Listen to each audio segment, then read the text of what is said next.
Hi, it's Tony Robbins. Happy New Year. Listen, how's your new year coming out so far? I know it's early. It's January 15th, and I thought I'd send you out this little video message because you know what that day means, don't you? January 15th is the cutoff. Statistics show that 95% of the people that actually made a New Year's resolution have already broken it by today. And that's if you even made a resolution. Now, if you're the exception to that, I'm thrilled for you, and I support you, and I say keep rocking it. But if you've missed, maybe I could drop you a quick little message or two here that can help you not only recover, but get way beyond just making some New Year's resolution and make some real lasting change in your life. I mean, think about it. Most people don't even make a resolution anymore. Why? Because they've made them from years and years and years, and they know they're not going to follow through. So after a while, who wants to disappoint yourself? Who wants to be upset with yourself? Why even bother to set a new standard for this year? You know it's going to be the same as last year. If you're the kind of person watching this right now and you've actually opened this email and you haven't shut me off already, then obviously that's not you. So the question is, what is it that makes us even want to make a resolution? I mean, it's an interesting question. Why is it at the beginning of the year we have this tradition? But it goes beyond tradition. It's something inside of us that makes us want to make things better.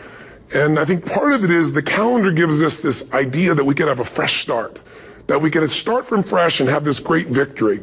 And it's really, the calendar itself is quite arbitrary. It's wonderful to use it, but if you didn't use it effectively, let's use the calendar to serve you today. Let's just see, what does it really take to make this thing happen? Because there's no denying that inside of you, the only thing that's going to make you happy in the year ahead and the decades ahead is going to be having you have an experience where on a regular basis, you feel like your life is making progress. If there's one thing I teach, and I want to remind you of it, it's really simple. Getting things is not going to make you happy. That's good news in a tough economy. It's a good reminder. It doesn't matter what you get. Doesn't matter whether it be money or opportunity. All those things might excite you for the moment. Even a relationship, as magnificent it may be, might be exciting for a while. But if you don't keep growing, that relationship isn't going to stay exciting. So the secret to real happiness is progress. Progress equals happiness. And if we can make progress on a regular basis, we feel alive. And that's why at the beginning of the year, we get this thing like, okay, I can have this fresh start. I could really do what my soul desires. I could expand. I could grow. I could improve. I could change. Or maybe better than change, I could progress. See, think about that. Progress is an aliveness to it, doesn't it? You don't have to work at changing. People say all the time now, well, I'm working on changing. Don't worry about it. You don't have to work on changing. Change is automatic. Your body's going to change whether you want it or not as the years go by. And no matter how hard you work, there's going to be some changes going on there. The economy is going to change no matter what you want it to do. The weather is going to change. Relationships are going to change. Everything in life is always changing. We don't have to work on change. Change is automatic, but progress is not. So if you want to make real progress, then you really got to look at your life in a different way. You got to say, I got to take control of this process and not just hope it's going to work out like people do who make a resolution. Because really, isn't that what they're really doing at the beginning of the year? They're saying, well, here's my resolutions for the year, and they really basically tell you their wishes. It's their wish list. It's what they hope it all comes together. And then they call it a resolution, but they don't know what a resolution is. When you resolve something, to have a resolution is to resolve it. When you've resolved, this is how it's going to be. That's when you cut off any possibility except the thing you've committed to. It's like the old adage, if you want to take the island, you burn the boats. Because when you burn those boats, there's no going back. You're going to find a way to make things work. And most people, they're stating what they hope will come together, and if it doesn't happen, then they're disappointed, but they're not too disappointed because they're not too vested. What does it take to successfully create a lasting change in your life? To not only have a New Year's resolution you follow through on, but really have a lasting change? Well, the first step for lasting change is very much like making a New Year's resolution. Fundamentally, it's the same. The first step is you got to have a vision for what it is you really, truly want. Not what you think you want or what you should have. I mean, what are most people's New Year's resolutions? I'm going to stop eating sugar. I'm going to stop smoking. I'm going to lose 10 pounds. The problem with that is, it's not very inspiring for most people. It's not telling you what you're going to get. It's only what you're not going to do. And it's kind of hard to have you move forward with that. A vision is about what you're here to create. A vision that really works is one that excites you. If you say, well, my resolution, my goal, my outcome for this month, this week, this year is to lose X number of pounds, that's okay, but it's not very compelling. It has to be a compelling vision. It's got to have something that has the power to pull you, not something you have to push yourself to do.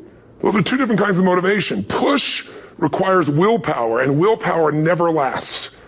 What will last is pull. Having something so exciting, so attractive, something you desire so much that you have a hard time going to sleep at night and you get so up early in the morning to rock it and take it to the next level. That's what you're looking to create. And that isn't easy to get. But one of the reasons we do seminars and events and we say, why do that? Why not just read a book or something? Is because when you get in an environment where you're with people that are being put in a peak state, like when you're going to a sporting event, if you watch a sporting event at home, it might have a certain level of excitement. But when you're in a stadium with 50,000 people, suddenly it has a whole different level of intensity. And we feel that. And the bottom line of our follow-through comes down to our emotional intensity.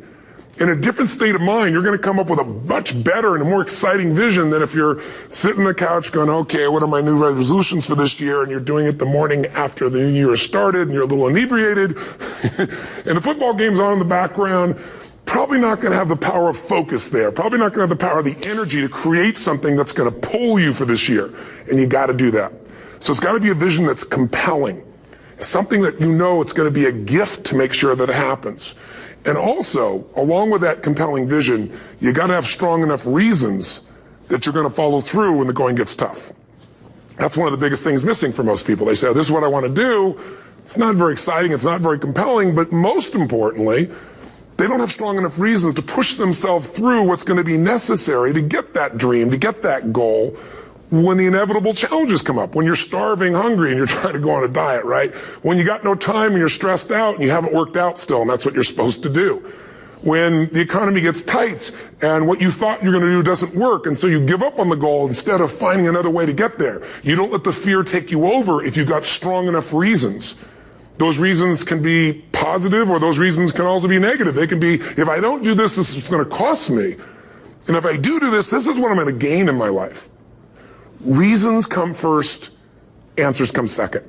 If you get a compelling vision and you got strong enough reasons that will push you through the tough times, you're going to do things other people don't do. Instead of collapsing, even if you get off target, you won't go, oh, I blew it. You'll get right back on target, make the change, make things happen. And I know you've done this in many areas of your life. Just think about it again. I'm not teaching you something really new here today. I just want to remind you of what your soul knows. You got to change, you got to improve, and you got to go through a simple process fundamentally to make that progress. First step, vision that's compelling. Second step, make sure that there's strong enough reasons to follow through. Third step, you got to review it and feel it every day. I mean, anything. Have you ever had this happen in your life? Has there been anything in your life that you've ever wanted so badly? You were so desirous of it. You had such a hunger for it that you couldn't stop thinking about it. Could have been a career move, could have been when you were a kid, a car, it could have been a relationship, it could have been anything, but you were obsessed. You wanted to make this happen. You wanted to attract this to your life. You just wanted something. And you didn't even know how to get it. But it was so compelling to you. You kept thinking about it every day, envisioning it, imagining it, feeling it. And then stuff happened. And suddenly you started to attract people or situations to your life, and it just came together. Like, you didn't even have a total plan. It was just that it was so a part of your focus with so much intensity and emotion so often that it sensitized you to notice anything that could get you there. There's a part of your brain called the reticular activating system. For short, we call it the RAS. That part of your brain determines what you notice in the world. And it's really important because when you set a goal, when you get really clear on a vision and there's strong enough reasons and you review it enough and it becomes a part of you, that part of your brain says, anything that relates to this, I need to notice. It's like, did you ever buy a certain kind of car or maybe a certain outfit and suddenly you see that car everywhere or those outfits everywhere? Well, you know, the cars were always around, but why do you see it now? Because your RAS knows this is important. This is part of my world now. Similarly, when you really get clear and it's compelling, and you're reviewing it every day, you've got strong reasons, you're reviewing it every day and you're feeling it, the brain becomes incredibly acute at noticing anything to get you to move forward. And so that's the power of this. So, you know, what do people do with a New Year's resolution? They come up with something they kind of want. It's not a compelling vision. They don't really have strong enough reasons, and they never review it again until they notice that they broke what they said they really want to have make happen, because they didn't really resolve. If you resolve, you got the vision, it's compelling, you review it daily, and you feel it, you envision it, and you experience it. Simple as it sounds.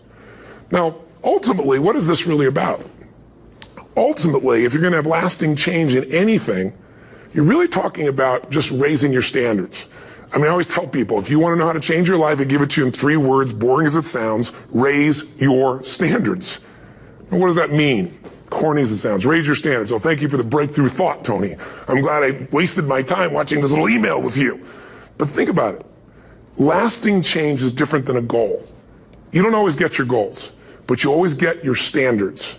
Maybe it would help you is to think about it this way. I try to explain standards to people with a different set of words. Think of it as everybody in life gets their musts. They don't get their shoulds. Like, think about it. Most people have a list of shoulds, don't they? Don't you have a list of the shoulds, things you should do, you should follow through on? I should lose some weight, I should work out more, I should make more calls, I should respond more rapidly to my email, whatever, you know? I should get into the office earlier, I should be, more confident. Whatever your should list is, people love to have their should list be met, but it's kind of like New Year's resolutions.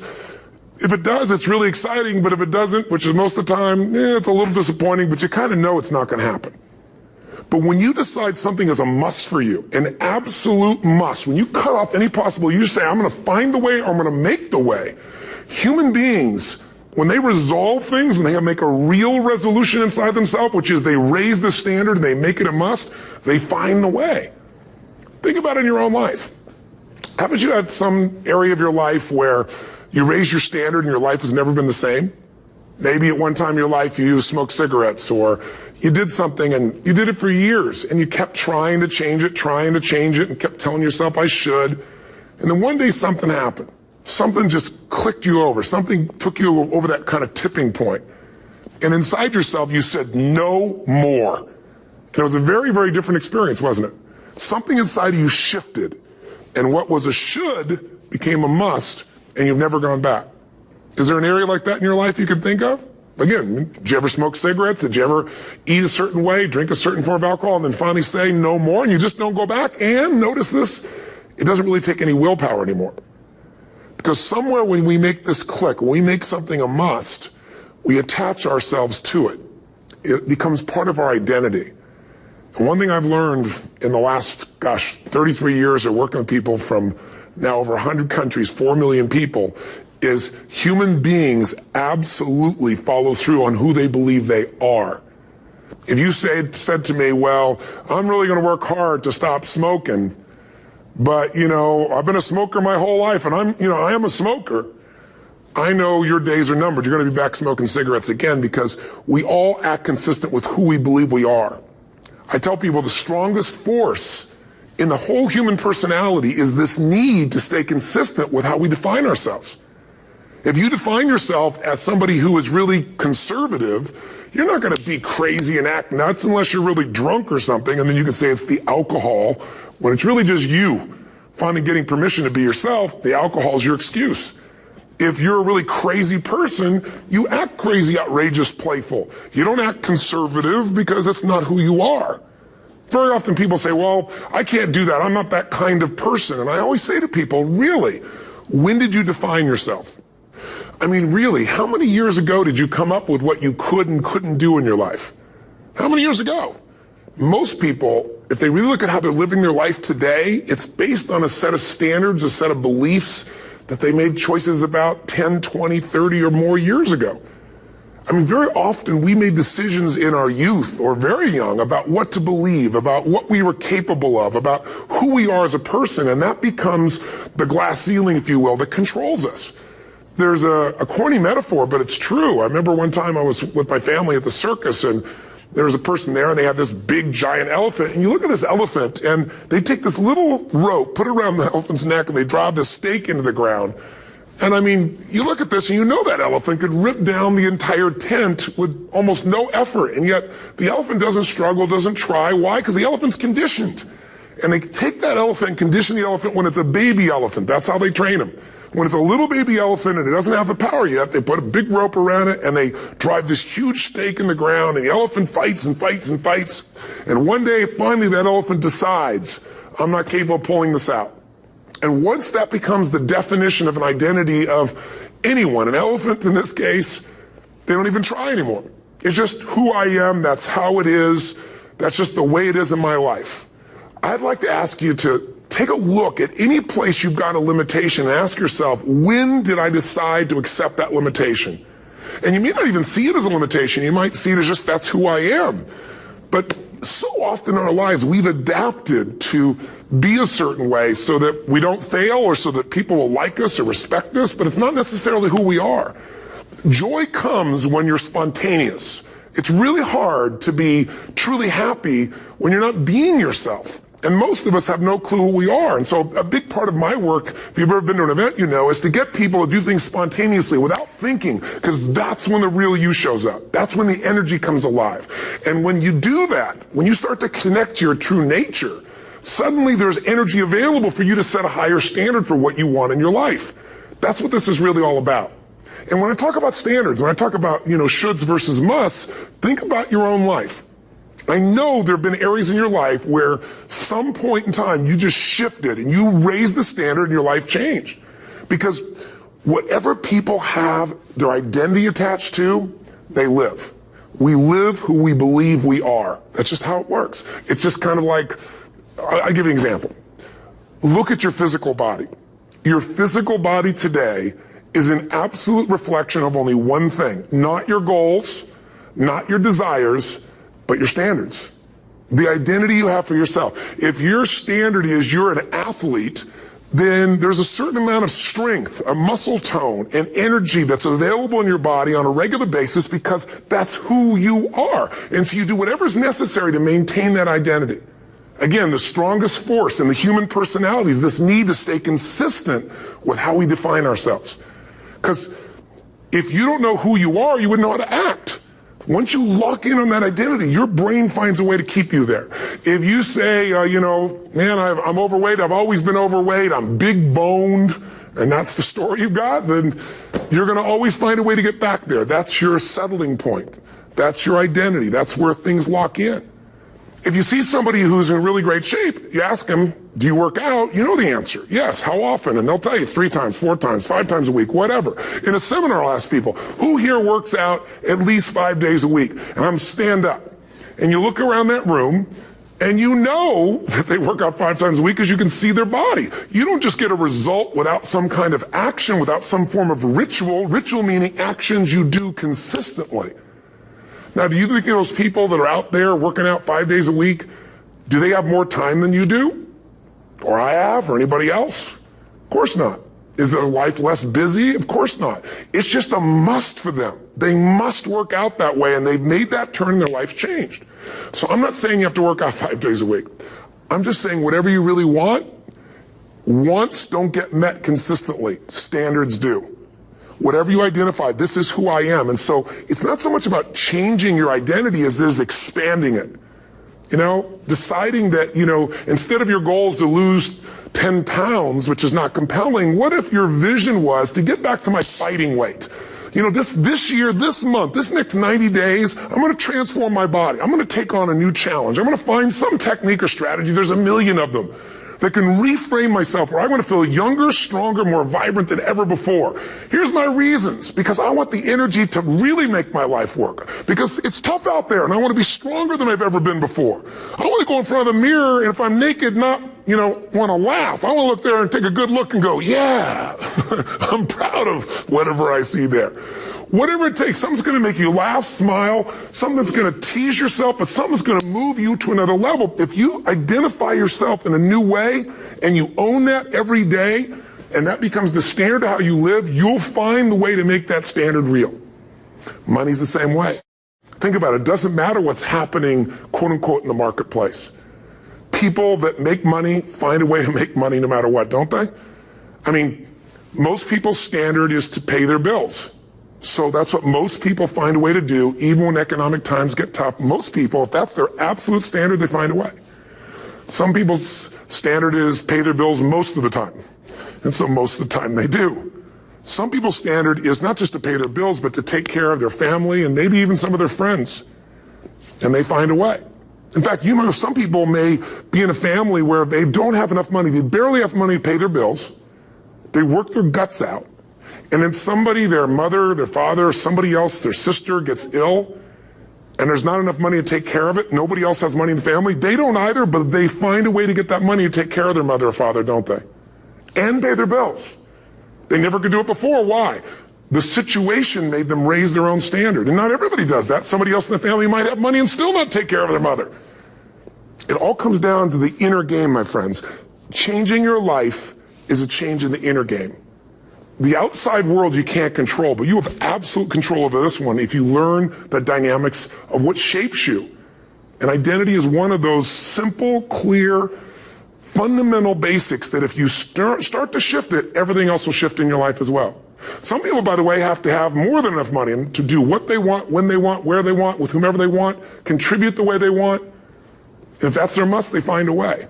I know that sounds overly simplistic, but it's true. You know, somebody once said you can take all the money in the world out of the hands of everybody, out of all the wealthy people in the world who are really successful, give it to other people. It wouldn't take too long, those people would have it back in their hands. It's not because they're manipulative, it's because they have a standard. Some are manipulative, don't get me wrong, but they got a standard of what they're going to find a way to make happen. I'm just simply saying to you, take those 3 magic words and live them. Raise your standard. And if you really want to do it, then I'll tell you the most important secret. Have you ever done this? Have you ever told yourself you're raising your standard? Okay, I'm going to go make this happen. I'm going to go make this much money. I'm going to transform my kids. I'm going to create the ultimate relationship of my life. I'm going to transform my body, whatever it is. And then you don't have strong enough reasons and you don't use it. You don't follow through. It's because you didn't back up your standards with what makes those standards real, and that's rituals. Rituals are where the power is. Whenever we do our Robbins results coaching, and we say Robbins equals results, the way we get results with people, it's the same way if you listen to my Ultimate Edge program, or back in the old days, Personal Power, or if you went to one of my seminars. You know what I do is I take these huge challenges you got and we break them down into little bite-sized steps. Little things you do each day that after you do them, you get so much momentum that it's easy to succeed. You're not overwhelmed. You have these victory day after day after day on little things.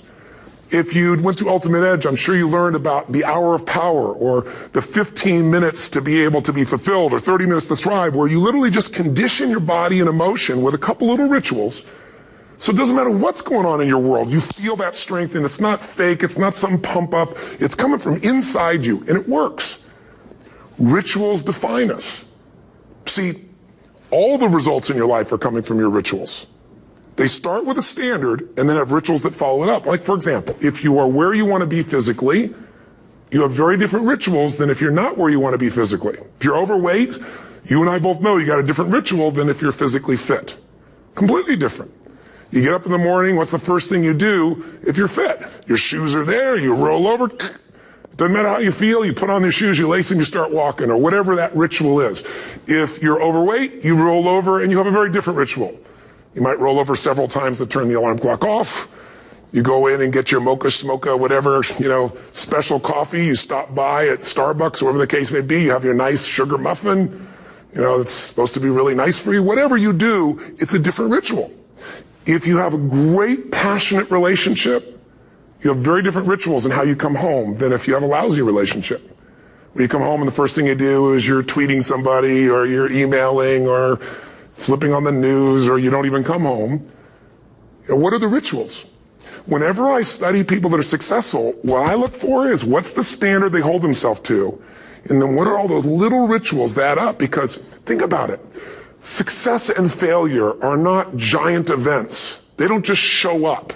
You don't just suddenly become successful or suddenly have this cataclysmic event that makes you fail. It may look that way, but failure comes from all the little things. It's failure to make the call. It's failure to check the books. It's failure to say, I'm sorry. It's failure to push yourself to do things physically that you don't want to do. And all those little failures day after day come together until one day some cataclysmic event happens and you blame that. That event happened because you missed all the little stuff. Do you agree with me? And success, by the way, is not some overnight event. It's all these little things. Success is having a vision. Success is making it compelling. Success is really seeing it and feeling it every day with strong enough reasons. Success is feeling the sense that I'm here to grow and I'm here to give something to the world more than just myself. Success is caring about other people. Success is calling and saying, I love you in the middle of the day for no damn reason. Or sending a note. That'll change your relationship. Have a ritual of something funny, playful, or a surprise you do. How many relationships are dead today because they have no surprise rituals anymore? You need to have some rituals, some cool things you do that nobody else does that gives you a better life than anybody else has. All the little stuff. That's where success comes from. In business, it comes from delivering more than anybody could imagine. All those little things add up. People go, wow, that's who I want to do business with. It's true in any area of your life. So if you look at somebody who's really successful and you think, wow, I mean, they're so amazing, they're such a genius, you got to dig underneath and you got to remember something.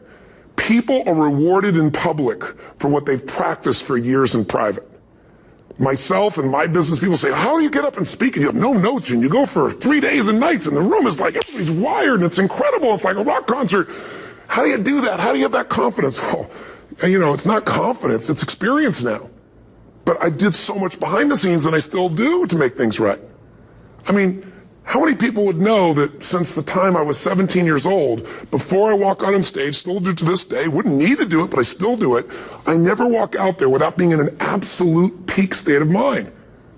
You know, there are days my back is hurting, my throat was hurting, or I may have had a challenge, or my father passed away, and I've still got to deliver for these people because my standard is give my all every time. Every event has to be better. Talk to anybody who's been to our events for 5, 10 years, some of our trainers, and I'll say, I don't know how he does it. He always finds a way to make it better. That's not an ego thing. That's a standard in me. I have to find the way. And my ritual, though, is I prepare, I think, I gather new information, I figure out how to put something across better. What do people need? I spend time with our customers. I see what's going on. And before I get on stage each time, I have this little ritual to put myself in a state of mind. And I did it starting like 17 years old. I started doing it. I'd say, I now command my subconscious mind. And I say this out loud several times, this little phrase, set of phrases, as an incantation to kind of condition my mind and body. And I'd say, I now command my subconscious mind to direct me in helping as many people as possible today by giving me the strength and the emotion and the humor and the brevity, whatever it takes to show this person and help this person change their life now. And I started that with a person when I worked with people one-on-one, and I would do that for 45 minutes driving in my Volkswagen to go serve and coach somebody for the first time. Now I don't say that person, I say these people, and I can go out in a room of 10,000 people and deliver for 50 hours, and I do it every time I come back on stage. It's a ritual to go into peak state. Peak states don't just show up, they don't interrupt you. Great ideas don't interrupt you, you gotta pursue them. I talked to Michael Jordan, I'll never forget, at the peak of his career, and got to watch his final game, saw him backstage and spent some time with him, and it was a pretty exciting time. He was the greatest basketball player I think that ever lived and has ever lived. And I asked him, I said, you know, what sets you apart, Michael? You know, what is it? And is it God-given talent, ability, skill? What is it? And he said, Tony, you know, he said, I can shoot you straight, and you know it's not, you know, me trying to act humble. He goes, I have a lot of talent, a lot of God-given talent, a lot of skill. I've worked really hard. But he said, really, it's my standards. He said, every day I demand more from myself than anybody else could humanly expect. I'm not competing with somebody else. I'm competing with what I'm capable of. Magic formula. Because most of us lower our standards. Why? Because who you spend time with, my friends, is who you become. One of the biggest reasons I started going to seminars when I was like 17 is I had nobody around me as a great role model. I could read about somebody, but being around people, being in that environment was very different. Finding a way to go to work with someone who lived that standard of life was very different. You get around people with low standards and you compete with it. You don't need to compete with it. It's like, okay. I mean, remember Jerry Springer? I don't know if he's still in the air, but you know, I remember he used to get people on the show, and I thought, where would he find these people? And why would people watch? I'll tell you why they watch. They watch these people and go, my life's still pretty darn good compared to that person. Look at them. You don't have to change your life. All you have to do is find somebody with a lower standard, and you'll feel good about yourself. But if you feel that good feeling, it's an illusion. The only thing that's going to make you happy, my friend, in this year or any other, is to step up. It's to raise the standard. It's to discover what you're capable of and feel that incredible power of pushing through whatever's holding you back and get to the other side of more of your true self. That's what this game's all about. And look at the best in the world in anything. Tiger Woods, what's his vision? To win golf tournaments? No, to be the best that ever lived. That's his goal. That's his vision. But here's what's interesting. He backs it up with rituals. If you just have a vision and you don't have the rituals, stop lying to yourself. His rituals are, he started doing things nobody did before. He went and started lifting weights. Golfers lifting weights? No way. He went out and he changed his swing when he was the best in the world because he realized in order to be the best that ever lived, he's going to have to change his swing. If you know anything about golf, you don't change your swing when you're the best. And he went and retrained himself because he has different rituals than other golfers. Now many people are modeling his rituals to get better. It's amazing. You know, you look at somebody like Michael Phelps, the 2008 swimmer, won 7, only 2 people I think in history, if I remember correctly, that have gotten 7 gold medals in one session. And here's a guy, he's got number 6 under his belt and he's exhausted and he's going in for that final swim. I'm sure you remember.